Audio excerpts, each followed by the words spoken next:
Hi friends, this video shows how to fix a wrong date and time issue. Please don't forget to subscribe this channel. Please like and share the video.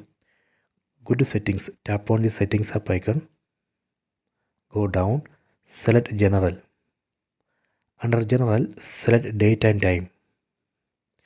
Under date and time, you can see set automatically. Right now, this option is off. If this is off, then iPhone won't get current date and time from internet. So we have to turn on this option. Tap here and turn on set automatically.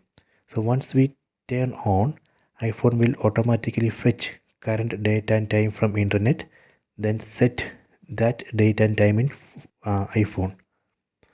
So this way we can fix that issue. I hope you have enjoyed this video. Please subscribe this channel. Please like and share the video.